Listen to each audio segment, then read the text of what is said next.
Dear children, I am your social science teacher, Mrs. Usha BHAVANI. I hope all are safe and healthy. Many children, they are doing their work. I appreciate them. At the same timing, some children, they did not attend their live streaming and not attend the test. So these people, at least hereafter, you start do your work properly. Okay, ma? So, today our topic in the lesson history, the last topic, Unit 11, colonization in Asia and Africa.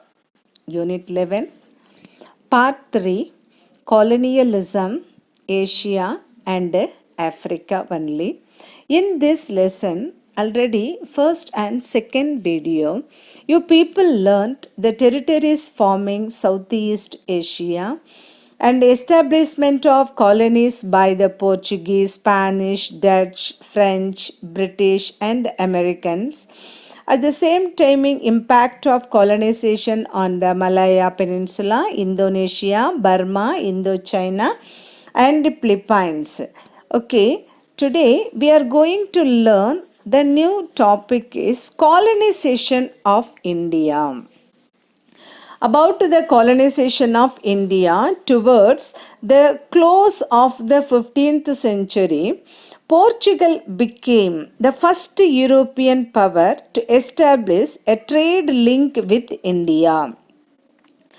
Rounding the Cape of Good Hope, Vasco da Gama arrived in Calicut in 1498. Soon other European powers joined Portugal in establishing their presence in India. The European powers in India since 16th century are what?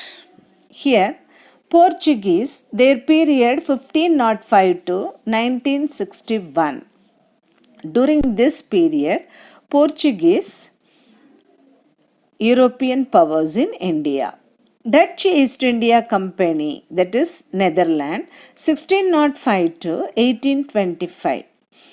Denmark, that is Danish East India Company, 1620 to 1869. French East India Company, 1668 to 1954. British East India Company, 1612 to 1757. British Company Rule 1757 to 1857. British Imperial Rule 1858 to 1947. These were the European powers in India. Okay. About the four major European powers, Portuguese, Dutch, French and English. The English after three Carnatic wars eliminated the French by the end of the 18th century.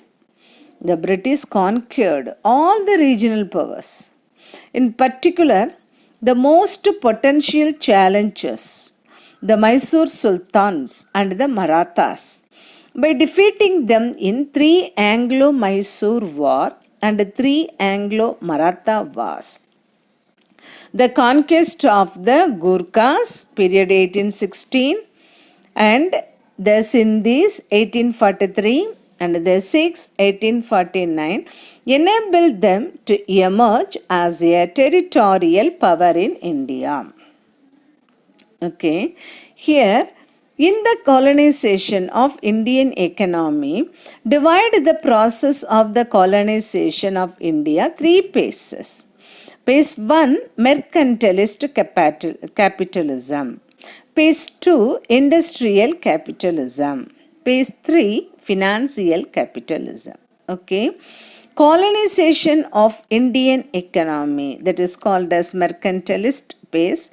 Outright plunder, 18th century. Here, at the beginning of the 18th century, the East India Company was still a marginal force in India.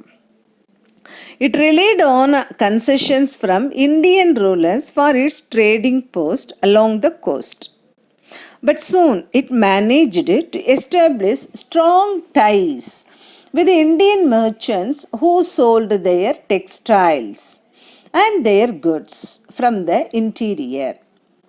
Before it gained dominion in India, the East India Company carried on a very profitable business selling Indian made cotton textiles and silks and printed cloth also.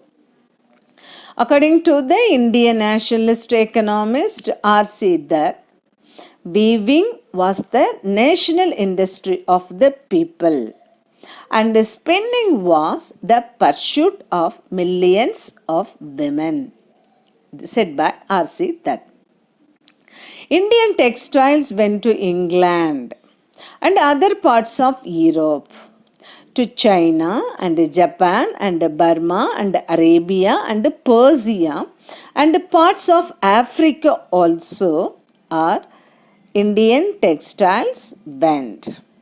And it was during this period that the textile lobby in Lancashire and Birmingham succeeded in making the Parliament enact a law prohibiting the import of Indian textiles.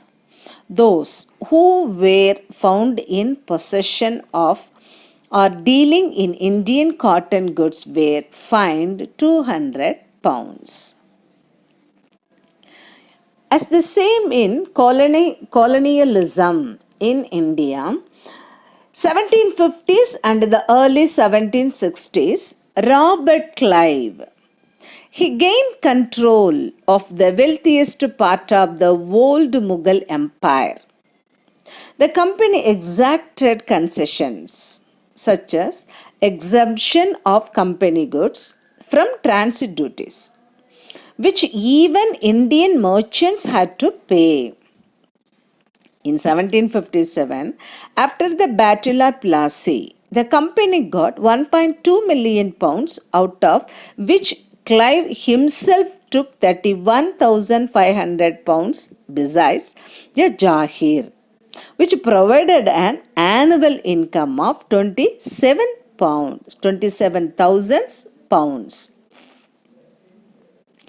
After the Battle of Buxar in 1764, the Murshidabad treasury was looted. The company acquired the Diwani right in 1765 and became the revenue farmer of the Mughal emperor. So, till there, that Robert Clive's importance.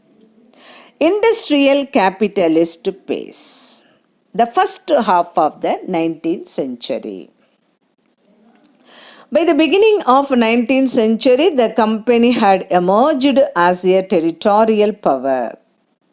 During that period, India was converted into a market for British textiles and a great source of raw materials. The company government expansionist policies led to wars against regional rulers. The cost of this internal conquest was imposed on India. Next, about the financial capitalist pace. Here, during this phase, managing agency firms, export-import firms, and exchange banks began to prosper. In its bid to provide an outlet to the investable surplus capital in England, the company government decided to make a massive investment in railroads, the postal system, irrigation, modern banking, and education. So, this was the investment. The capital exported was predominantly for railway construction, The railways helped to move British troops quickly across the country. It also enabled the conquest of the Indian market to the maximum extent. Slavery was abolished in India in 1843 and the system of indentured labor was introduced. Okay, children, till this I explained to you here